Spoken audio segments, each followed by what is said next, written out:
डर सबको लगता है। उस अंधेरे कमरे से राहुल ने कई बार अपनी मां को पुकारा, लेकिन कोई जवाब नहीं मिला। उसे समझ में आ गया था कि शायद वो घर में बिल्कुल अकेला है। राहुल को अब थोड़ा डर लगने लगा था।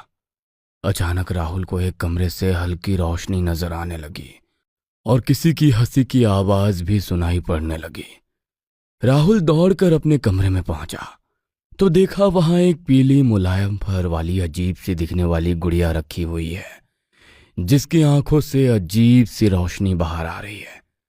उस गुड़िया को देखकर राहुल की चीख निकल गई थी। तभी गुड़िया की पलकें झपकी और राहुल को अपना नाम सुनाई दिया। राहुल, डरो मत, आओ मेरे पास, खेलो मेरे साथ। मैं जानती हूँ तुम मुझे बहुत पसंद करते हो। अब मैं हमेशा तुम्हारे पास रहूंगी। डॉल की बात सुनकर राहुल की नींद टूट जाती है और वो अपने बिस्तर पर उठकर बैठ जाता है। राहुल को एहसास होता है अभी जो उसने देखा वो उसका सपना था। राहुल एक 8 साल का छोटा बच्चा था जो दिल्ली के सरकारी स्कूल में पढ़ता था। एक दिन स्कूल में उसने देखा कि पास की क्लास में पढ़ने वाला आशीष एक अजीब सी दिखने वाली गुड़िया को अपने बैग के ऊपर लटकाकर घूम रहा है। वह गुड़िया राहुल को बड़ी आकर्षक लगी। ना चाहते हुए भी राहुल की नजर बार बार उस गुड़िया पर जा रही थी। ऐसा लगता था जैसे उस डॉल ने उसे सम्मोहित कर लिया हो। जब राहुल से रहा नहीं गया तो वो जाकर आशीष के सामने बैठ जाता है। आशीष, ये कैसे गुड़िया है? बिल्कुल अलग लग रही है ये तो। तू हाथ मत लगा इसको। तुझे पता भी है क्या चीज है ये? इसको मेरे पापा की साहब ने मेरे लिए भिजवाया है। पापा ने सख्त हिदायत दी है कि मैं इस गुड़िया को किसी को भी छूने ना दूं। अच्छा सुन, क्या तेरी गुड़िया को मैं थोड़ी देर अपने पास रख सकता हूँ? मुझे बहुत अच्छी लग रही है। राहुल की बात सुनकर आशीष जोर जोर से हंसने लगता है। अरे तेरे को कम समझ में आता है क्या? अभी बोला ना तुझे, बहुत महंगी गुड़िया है। तूने कभी देखी भी है इतनी महंगी डॉल? आया बड़ा मेरी डॉल उधार मांगने वाला। आशीष की बात सुनकर क्लास के बाकी बच्चे भी अब राहुल के ऊपर हंसने लगते हैं। आशीष की बात सुनकर उदास मन से वो घर लौट आता है और घर पहुंचकर, माँ, मैंने सोच लिया है, मुझे भी लबूबू डॉल चाहिए बस। बेटा, अभी हाथ बहुत तंग है और तुझे बस नई नई फरमाइशें लगी रहती हैं। क्या भला है ये लबूबू डॉल? एक बात बता, तू स्कूल पढ़ने जाता है या फिर ये सब करने? माँ की डांट खाने के बाद अभी राहुल को समझ नहीं आ रहा था कि वो क्या करे। अगले दिन स्कूल जाते समय राहुल की नजर झाड़ियों में पड़ी हुई एक लबूबू डॉल पर पड़ती है, जिसे देखकर राहुल की आंखें हैरत से खुली रह जाती हैं। ये तो वही डॉल है ना जिसे दिखाकर आशीष कल बहुत इतरा रहा था। वही आंखें, वही मुस्कान, वही मुलायम फर, और इसकी तो खरगोश जैसे कान भी है। यहाँ आसपास तो कोई नजर भी नहीं आ रहा। पता नहीं कौन इसे यहाँ फेंक गया। ऐसा करता हूँ, इसको मैं रख लेता हूँ। स्कूल जाकर देखता हूँ इस आशीष को, कल बहुत स्टाइल दिखा रहा था। राहुल ने डॉल को अपने बैग में छिपा लिया और घर की ओर जाने लगा।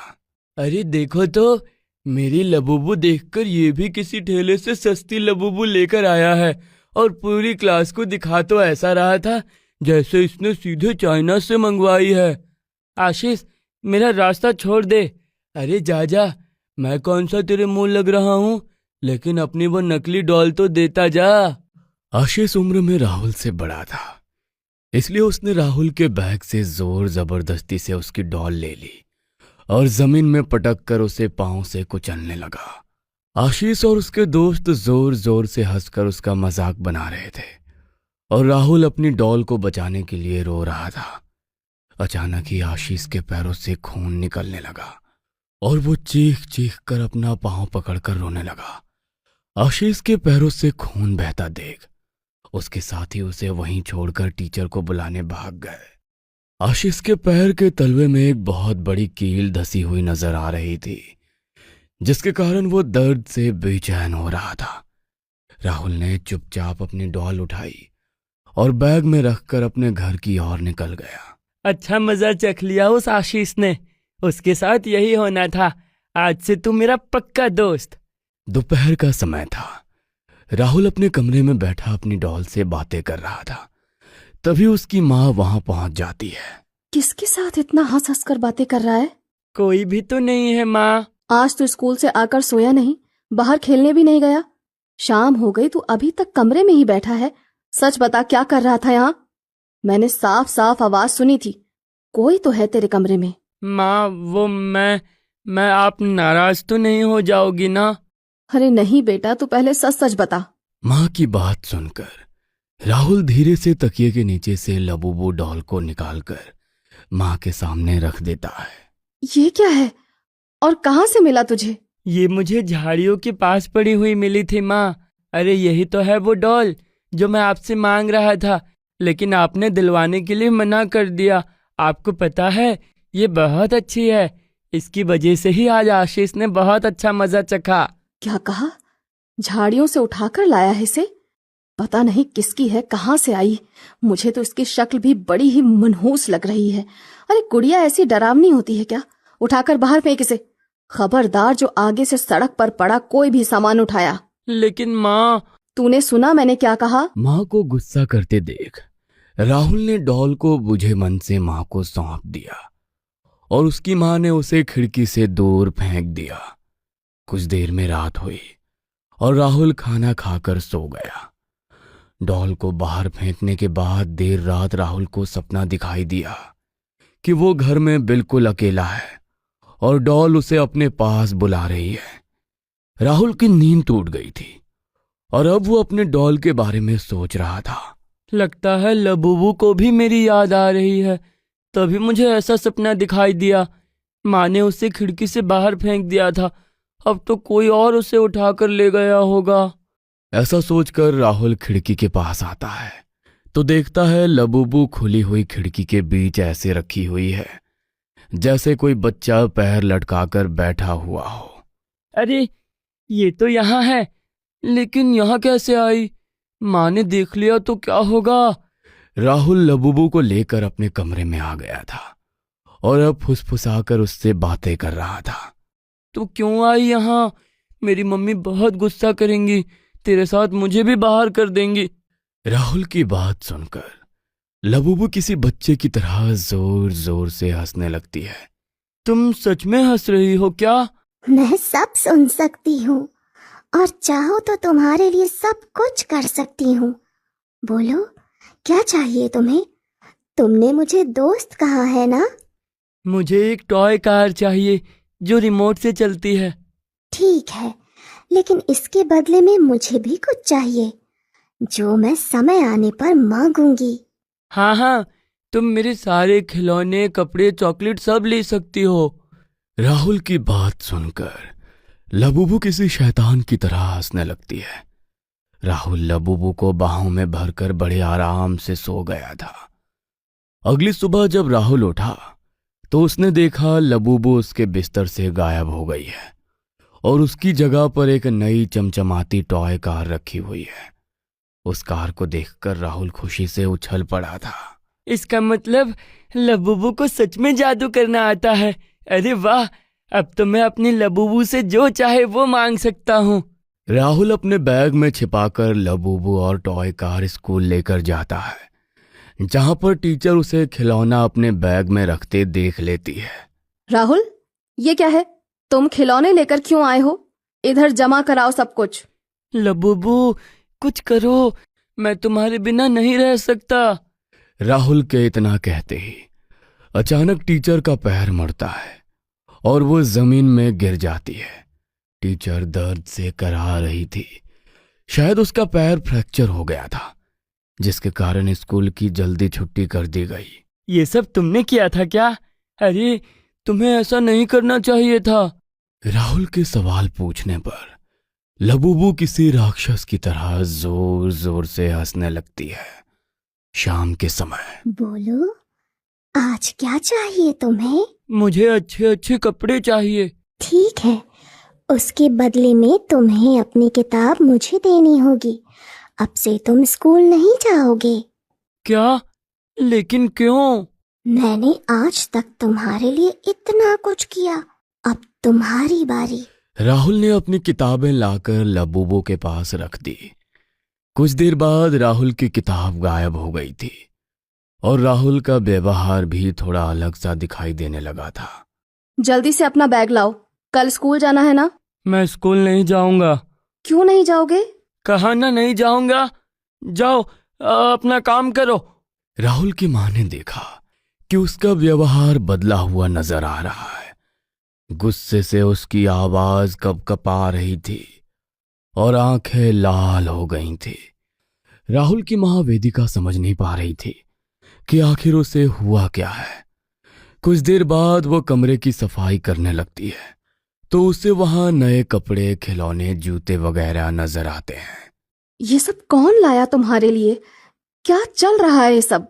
इससे पहले कि राहुल कुछ कह पाता, अचानक रसोई से तेज दुर्गंध आने लगती है। वेदिका रसोई में जाकर देखती है तो गैस का पाइप टूटकर नीचे पड़ा हुआ था और लगातार पूरी स्पीड में गैस बाहर आ रही थी।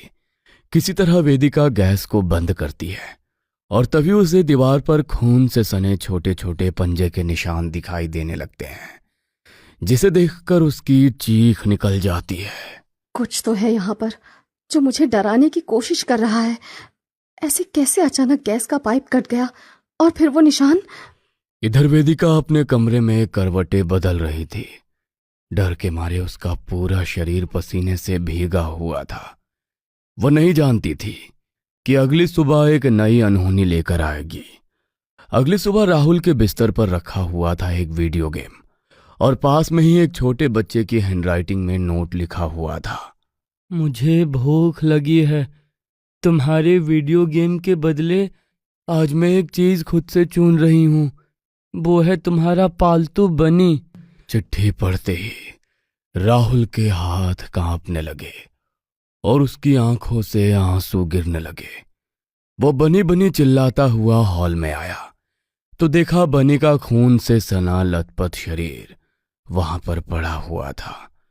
उसे देखकर सच में ऐसा लगता था जैसे किसी जंगली जानवर ने उस पर हमला करके उसे मार डाला हो।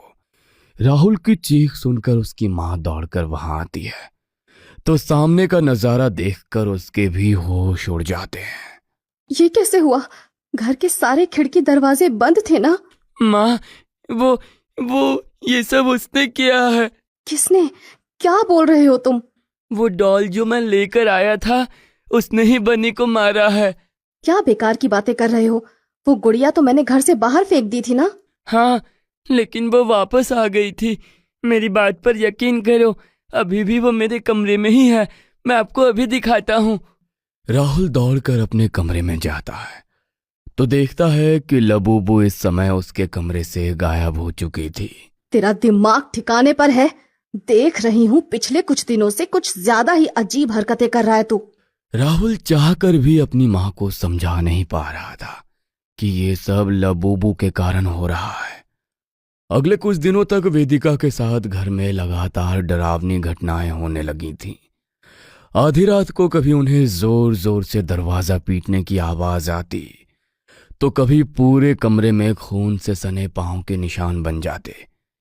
कभी अचानक से लगता कोई उनके साथ साथ कमरे में टहल रहा है तो कभी लगता कमरे में रखे खिलौने अपनी जगह से हट गए हैं। इन सबसे ज्यादा बनी की मौत ने राहुल को डरा दिया था। उसे एक एक करके पिछले कुछ दिनों की सारी घटनाएं याद आने लगी थी। माँ ने ठीक कहा था, मुझे इसे लेकर घर नहीं आना चाहिए था। मेरी ही गलती है। देर रात तक राहुल बनी की मौत के कारण अपने बिस्तर पर आंसू बहाता रहा। अगले दिन सुबह राहुल को अपने चेहरे पर कुछ नुकीली चीज चुभने का एहसास हुआ तो वो चौंक कर उठ बैठा। सामने लबूबू अपने नुकीले पंजे से उसके चेहरे को सहला रही थी। बताओ, आज तुम्हें क्या चाहिए? नहीं, मुझे कुछ नहीं चाहिए, तुम जाओ। लेकिन मुझे तो तोहफा चाहिए। मैंने कहा था ना, दोस्ती में उपहार के लिए मना नहीं करते। मुझे तुम्हारी माँ चाहिए। मैं उन्हें अपने साथ ले जाऊंगी।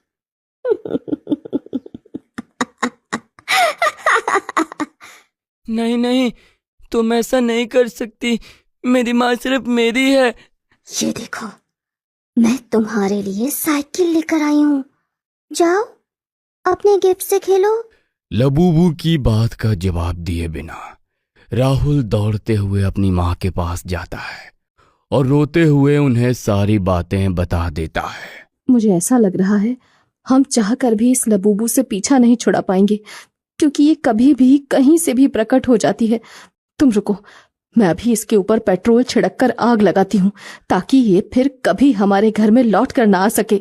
वेदिका पेट्रोल छिड़ककर जैसे ही लबूबू के ऊपर माचिस की तिल्ली लगाती है, लबूबू वहां से गायब हो जाती है। हम उसे कभी नहीं हरा पाएंगे माँ। वो बन्नी की तरह आपको भी मार डालेगी। मेरी बात ध्यान से सुनो, वो तुम्हारी दोस्ती में बंधी है। तुम उससे कहो तुम्हारी दोस्ती खत्म। शायद ऐसा करने से वो चली जाए। कहाँ हो तुम? मेरे सामने आओ। अचानक लबूबू हंसते हुए वहां प्रकट हो जाती है। तुम मेरी दोस्त हो, इसलिए रोज मेरे लिए तोहफे लाती हो, लेकिन अब मैं तुमसे अपनी दोस्ती तोड़ता हूँ। आज से तुम मेरी दोस्त नहीं। मुझे तुम्हारी दोस्ती और तोहफे नहीं चाहिए। जाओ यहाँ से, फिर कभी लौटकर मत आना। राहुल के इतना कहते ही लबूबू का शरीर पिघलने लगता है और वो जोर जोर से चीखने लगती है। ये क्या किया तुमने? मेरी दोस्ती कैसे तोड़ सकते हो तुम? अचानक ही वहां तेज हवा चलने लगती है और एक जोरदार भूकंप का झटका महसूस होता है। वेदिका और राहुल जमीन पर गिर पड़ते हैं और जब वे वापस से संभलते हैं तब तक लबूबू गायब हो चुकी थी और उसकी जगह सिर्फ राख पड़ी हुई थी, जिसे गंगा जल में मिलाकर वेदिका नदी में प्रवाहित कर देती है।